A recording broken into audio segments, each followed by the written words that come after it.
نبوت کا 13واں سال تھا. ماہ سفر کی 27ویں شب تھی. نہایت ہی تاریک اور بھیانک شب تھی. کفار مکہ نے حضور صلی اللہ علیہ وآلہ وسلم کا گھر گھیر کر نعوذ باللہ علیہ الصلوۃ والسلام کو شہید کرنے کا فیصلہ کیا تھا. انہوں نے آپس میں مشورہ کیا کہ جیسے ہی آپ علیہ الصلوۃ والسلام گھر سے باہر تشریف لائیں گے تو سب ایک ساتھ حملہ کر کے آپ علیہ الصلوۃ والسلام کو شہید کر دیں گے.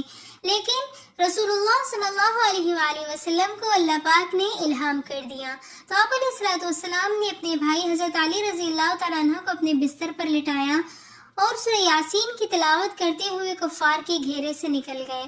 اور کفار اسی انتظار میں رہے کہ آپ علیہ الصلوۃ والسلام باہر آئیں گے تو ہم ان کو شہید کر دیں گے. لیکن آپ علیہ الصلوۃ والسلام کو اللہ پاک نے بحفاظت ان کے گھیرے سے نکال لیا اور کفار حیران و پریشان رہ گئے. کفار مکہ نے حضور صلی اللہ علیہ وسلم کے خون کے بہانے کی قیمت مقرر کر دی اور اعلان کیا کہ جو شخص محمد صلی اللہ علیہ وسلم کا نعوذ باللہ سر کاٹ کر لائے گا یا آپ علیہ الصلوۃ والسلام کو زندہ گرفتار کر کے لائے گا تو اسے انعام دیا جائے گا اور بہت بڑا انعام دیا جائے گا. 100 موٹے اونٹ اور بہت سے لالچوں کی یہ انعام سن کر رال ٹپکنے لگی. انعام کی لالچ میں سب سے پہلے جو شخص رسول اللہ صلی اللہ علیہ وسلم کا پیچھا کرنے کے لیے دوڑا وہ سراقہ بن جاشم تھا.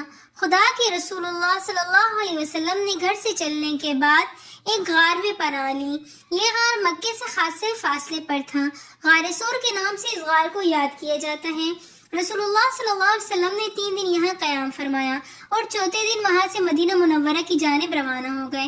ربیع الاول کی پہلی تاریخ تھی اور دوشنبہ کا دن تھا. آپ علیہ الصلوۃ والسلام حضرت ابوبکر صدیق رضی اللہ تعالیٰ عنہ کے ہمراہ تھے اور ایک غلام حضرت عامر بن فہیرہ رضی اللہ تعالیٰ عنہ تھے جو کہ راستہ بتانے کے لیے حضرت عبداللہ بن عریقت تھے. ان کو رہنمائی کے لیے آپ علیہ الصلوۃ والسلام نے معاوضے کے طور پر ساتھ رکھا تھا. آپ صلی اللہ علیہ وآلہ وسلم سمندر کے کنارے کنارے جا رہے تھے. جب آپ صلی اللہ علیہ وسلم رابع اور ساحل بحر کے درمیان میدان سے گزر رہے تھے تو ایک دم آپ علیہ الصلوۃ والسلام پر حضرت سراقہ بن جاشم کی نظر پڑی اور وہ خوشی سے اچھل پڑے. ان کے پاس ایک بہت ہی تیز رفتار گھوڑا تھا جو انہوں نے آپ علیہ الصلوۃ والسلام کے تعاقب میں ڈال دیا.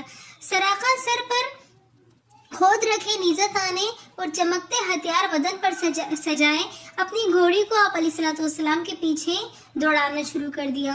اور سراقہ دل میں بہت خوش ہو رہا تھا کہ اب تو کامیابی یقینی ہے اور وہ 100 اونٹوں کو لے کر جائے گا آپ علیہ الصلوۃ والسلام کے بدلے. اس نے اپنی گھوڑی کو ایک اور ایڑی لگائی اور دوسرے ہی لمحے ان کی تیز رفتار گھوڑی زمین پر گر گئی. لیکن سراقہ بن جاشم جلدی سے کھڑے ہو گئے کیونکہ وہ ایک بہت ہی ماہر گھڑ سوار تھے اور انہوں نے دوبارہ اپنی اونٹنی کو کھڑا کیا اور دوبارہ سے آپ علیہ الصلوۃ والسلام کا پیچھا شروع کر دیا. آپ علیہ الصلوۃ والسلام ذکر و افکار میں مشغول تھے اور اسی بے فکری کے ساتھ چلے جا رہے تھے. دشمن جب قریب پہنچا تو آپ علیہ الصلوۃ والسلام کو اطلاع کی گئی. آپ علیہ الصلوۃ والسلام نے ایک نظر سراقہ پر ڈالی اور اللہ پاک سے دعا کی پروردگار تو ہمیں اس شر سے بچا.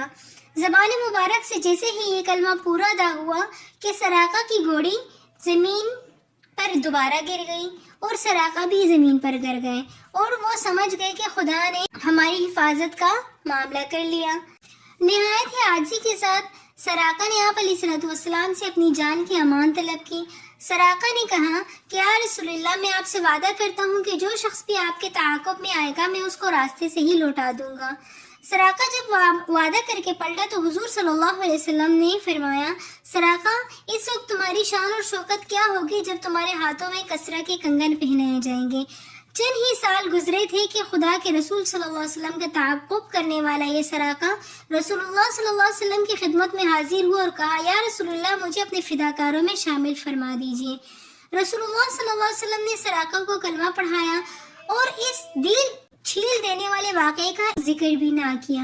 حضرت فاروق اعظم رضی اللہ تعالیٰ کے دور میں جب مدائن فتح ہوا اور کسرہ کے تاج اور طلائی اور بیش قیمتی زیورات حضرت فاروق اعظم رضی اللہ تعالیٰ کے سامنے پیش کیے گئے تو امیر المؤمنین حضرت فاروق اعظم رضی اللہ تعالیٰ نے حضرت سراقہ کو اپنے پاس بلایا اور ان کے ہاتھوں میں کسرہ کے کنگن پہنائے. کچھ دیر دیکھتے رہے پھر حضرت ابوبکر صدیق رضی اللہ تعالیٰ فرمانے لگے اللہ اکبر اس بے نیازی کی بھی کیا شان ہے کہ کسرہ کے کنگن اس نے عرب کے بدو سراقہ کو پہنائے. اور اس طرح آپ علیہ الصلوۃ والسلام کا جو سراقہ کے ساتھ کیا گیا وعدہ تھا وہ حضرت ابوبکر صدیق رضی اللہ تعالیٰ نے پورا فرمایا۔